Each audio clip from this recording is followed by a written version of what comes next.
Hey everybody, how's it going? Jumping back into the 038 mag project. Going through the last minute odds and ends. What do we need to get this project going? This thing's taken a while. That's just the way life's been lately. Lots of stuff going on at home, but we're gonna get this done. I think Fab Willie's gonna like this saw. Okay, so what was this saw missing? Well, both bolts for the carburetor, those little 8mm little bolts that hold the carb on, those were missing on this saw completely. So I have a feeling that's where the air leak was. Somebody probably took those off and they had the air filter cranked on there as hard as they could, but the carb was moving. Okay, so that was missing. I needed my new fuel line right here. Got a new fuel line, carb kit, and we're missing a nut for the bar. So got all that stuff. I had to dig through my Stihl parts bin. Every time I break down a Stihl, I go through it, and anything that, if I'm taking a saw apart and I'm not putting it back together, I catalog all the parts, the bolts and everything, so that I have what I need. So I like the Stihl bolts because they have, I'm just getting this ready, friends, to put a new fuel line in. I like the Stihl bolts because they have a knurl on the back of the head that actually grabs, so they have like an anti-vibe property in them. Okay, I'm going to start rocking and rolling on this, and let's see how far we can get today. We got to rebuild this carburetor and put the fuel line in, and then we can start assembling this thing. Let's take this. Okay, rinse her out. This carb is ridiculously clean, and I don't even think I cleaned this carb, friends. I think this carb was that clean out of the box. Okay, then just blow it off. It's good to go. Okay. This is how I do it. I don't undo these screws all the way. I undo them most of the way. Okay, pull this off. I'm going to rest that down on the bench. Now, I'm only going to replace the metering lever, which is right here, okay? Or the needle. Check the end of it. This one's got some wear. You can see the dark spots, okay? It is rubber. But I'm going to leave the metering lever the way it is, okay? Now, I could replace the metering lever if I thought it was faulty or something wrong with it. But in this case, I think we're going to be okay. This is an unknown saw. I've never run this saw.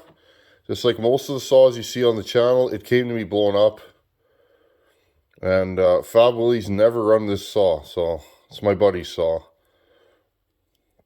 But yeah, him and his brother have never run this saw, so right there, it's all unknowns, and I kind of prefer that because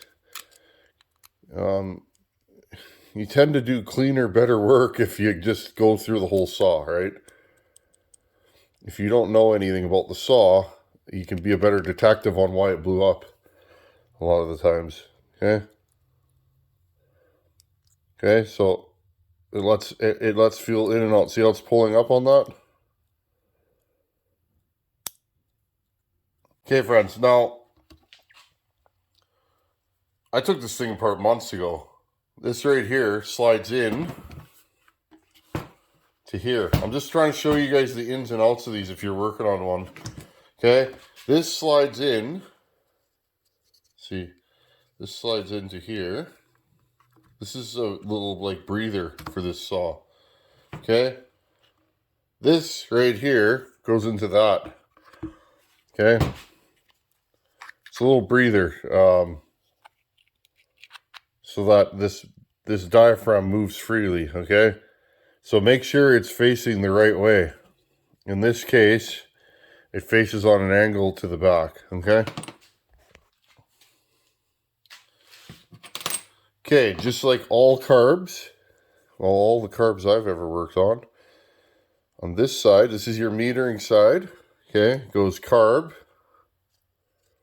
or it goes gasket, diaphragm. Okay, friends, and that little tab there pushes on here. Okay, and it goes in and out with vacuum. That's how these carbs work. That's why they can run upside down, sideways. Okay, and then this goes right here like that on the top. And then we have 4 screws. Okay. 1, 2. I want to get this saw running today. That's the plan. Hopefully, I'm keeping my fingers crossed. You never know what a saw is going to do, right? And being a fellow, I don't really work on Stihls that often. I don't know how long it's going to take me to put this together. Okay, so put these 4 screws in. 1, 2, 3, 4. Don't reef them down. I like this screwdriver because it's ground. It's an old Mac screwdriver and it's precision ground, so it doesn't slip.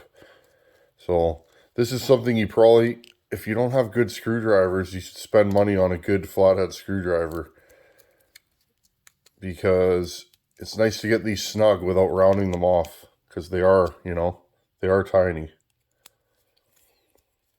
Okay, so just do them like this, make them tight.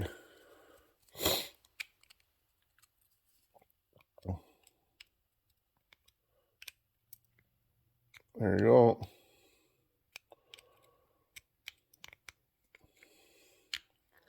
Okay, other side. Now, this one's a little bit different. People ask me all the time, these diaphragms are for ethanol. That's what I've always been told, and I believe it to be true, okay? If they're rubber, they're for non-ethanol. If they're like this, they're for ethanol. Well, these kits only came with ethanol diaphragms. Okay? This is the metering side, or the pump side, rather. Okay? This tab here and that tab there, they go like this under vacuum. They open and close and let fuel through here. Okay? That's how that works. So, if you've ever wondered, that's why these carbs, they take more maintenance because they don't have a float bowl. They rely solely on vacuum and on the components being in good shape, right? On this side here, friends, is always diaphragm, gasket, and then your cover. Okay, and make sure everything lines up. So in this case, I believe it goes like this. There you go. This one's easy because there's only 3 screws. That's another weird thing about the Bing carburetors. This is the only carb that I've ever worked on, I think, that only has 3 screws on the bottom. I think. As I say that, I think maybe there's another one. Maybe the single jet 023, 025 carbs are like that too.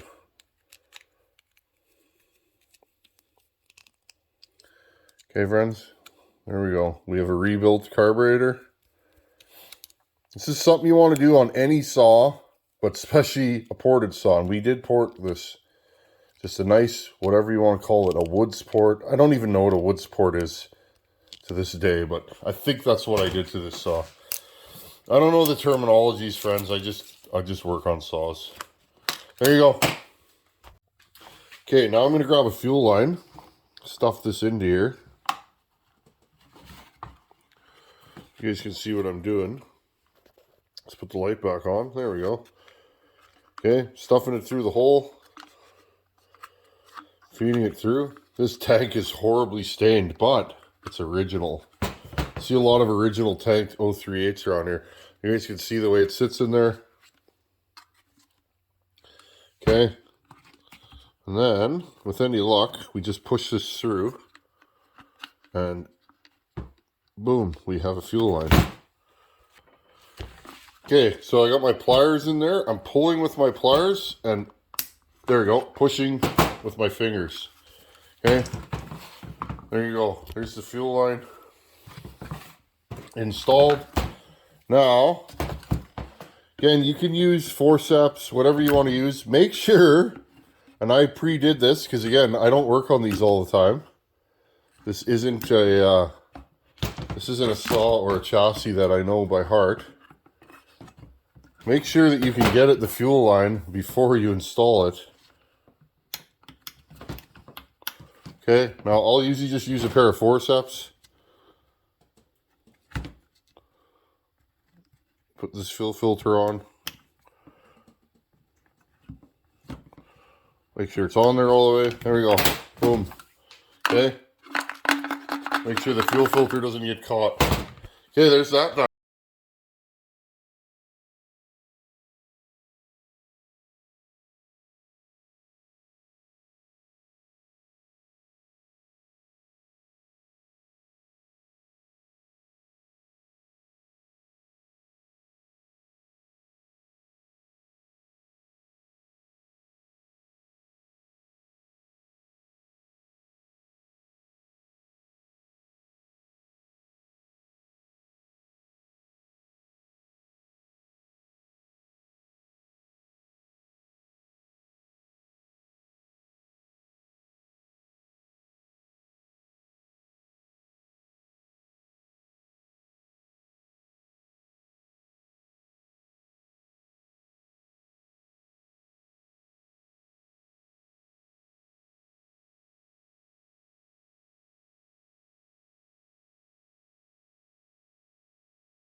Okay, friends, it is time.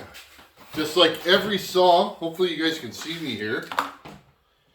Just like every saw on the Tin Man channel, I always like to start them live. There's no fibbing on this channel.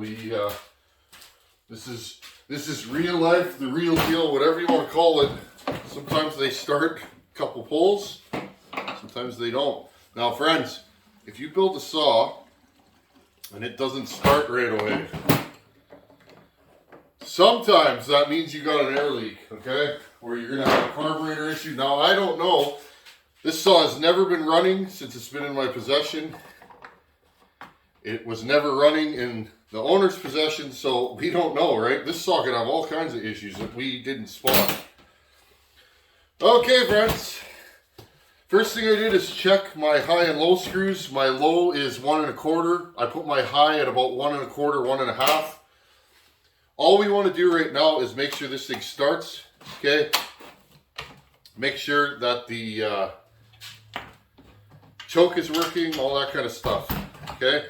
Usually I'll start them and then I take them outside and I heat cycle them. Now, everything's dry, so it might take 10, 12 pulls to start.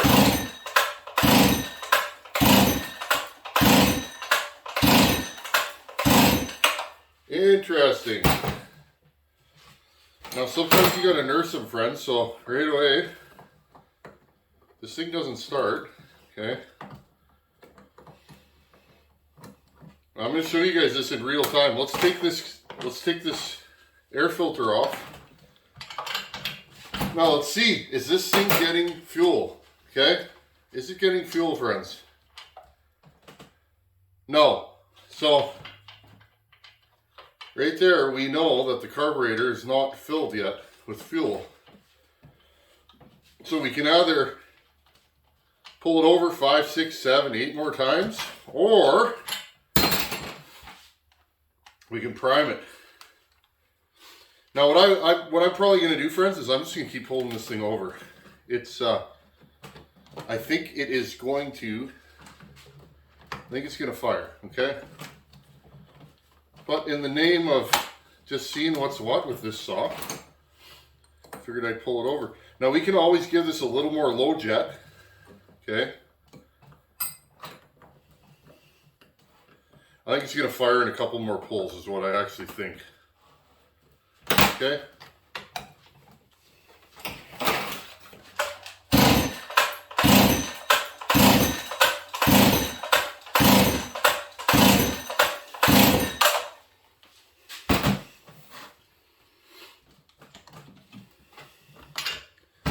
Again, friends, patience.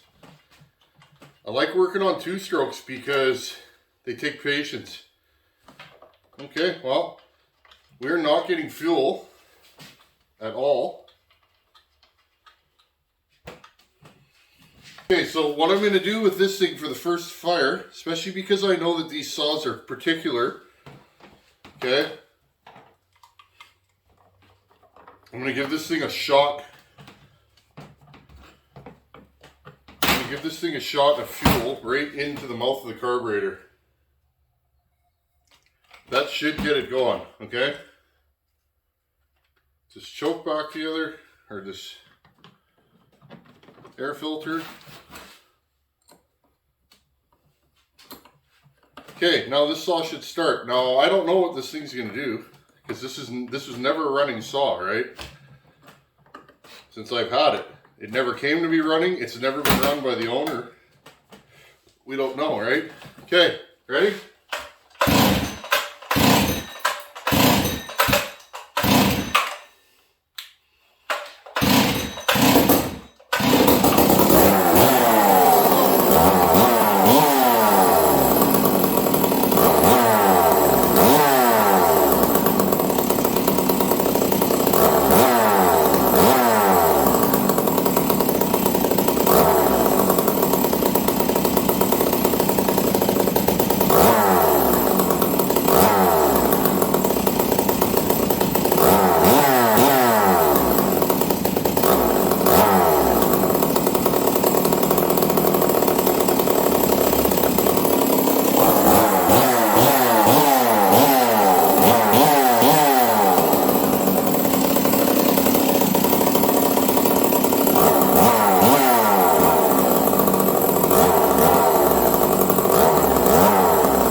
There's the first fire. Now I'm just going to check my carburetor and open the door because it's starting to get smoky in here. What I did was I played with the carb adjustments.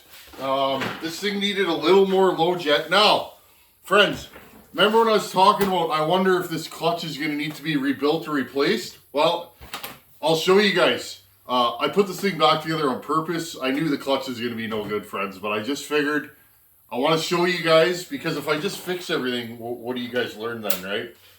And that's what this channel is about. Okay, I'm going to fire this saw. It starts, runs, and tunes beautifully.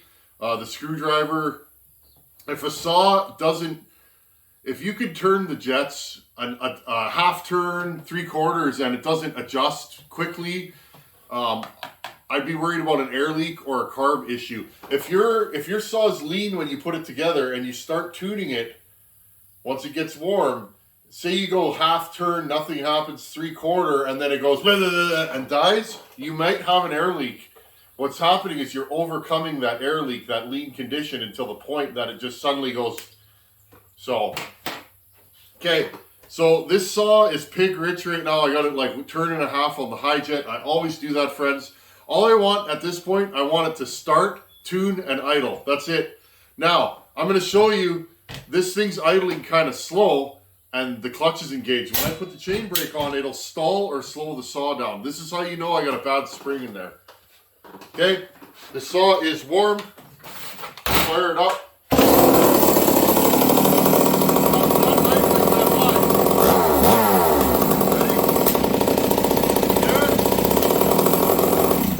Friends, do you hear the difference? Listen for the difference in idle. When this thing slows down, okay, when I put the chain brake on, hear it start to stumble and want to die at idle. That's how you know the clutch is dragging. This does have a bad spring in it, and I will replace it.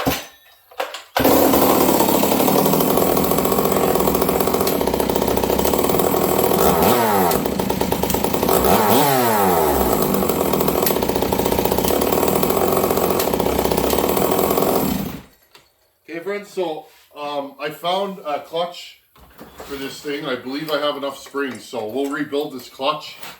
Or I'll call up Wolf Creek and see if Ryan's got a clutch for me. But anyhow, friends, this thing runs good. I'll take it outside and let it idle. Seems fine. I'm glad I put those crank seals in because I'm sure this thing needed them. And I'm very happy with this. Last thing to go on this is the rear cover. Just a nice, legit, old school Stihl 038 mag.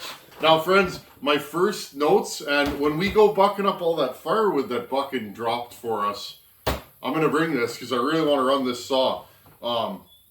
Remember I said this is going to have more compression than a similar 266?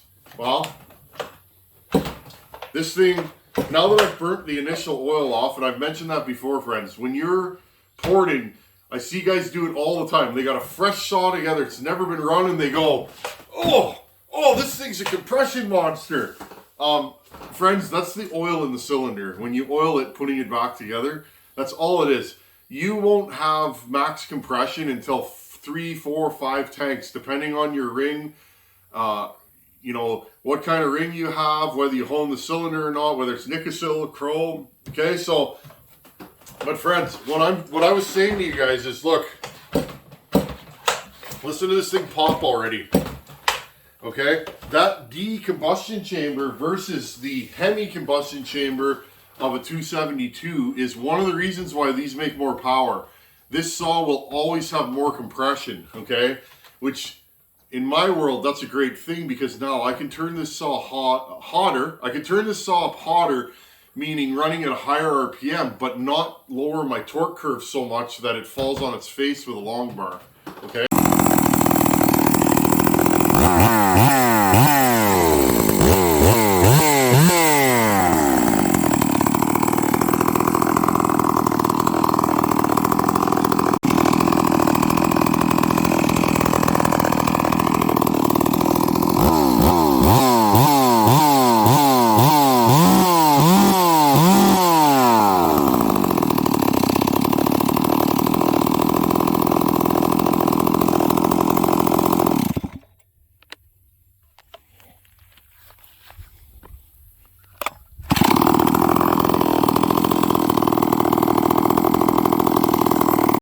Okay, friends. Well, I love when they go together like this. This thing was a little picky getting primed, but once I primed it, it fired right up and then nothing to report. I was getting a little nervous there. Sometimes when they don't start right away, you got a massive air leak and now you're like, oh, you're ripping the saw down. But this thing just needed a little prime ski. These are known for having kind of troublesome, and I'll call it troublesome, chokes. So yeah, friends, other than that, just a little recap. We did driver and passenger side crank seals, fuel line and filter, new carb kit, impulse line. I put a highway piston and rings in this, and honed the factory cylinder. Other than that, friends, this thing, nothing to report on it. It's just a good old-fashioned 038 Magnum, 72cc, old-school muscle saw. And what a blast porting this. Anyhow, friends, when we go firewooding, I will put a 32 on this and cut wood with it. Until then, thanks for watching. Take her easy. Later.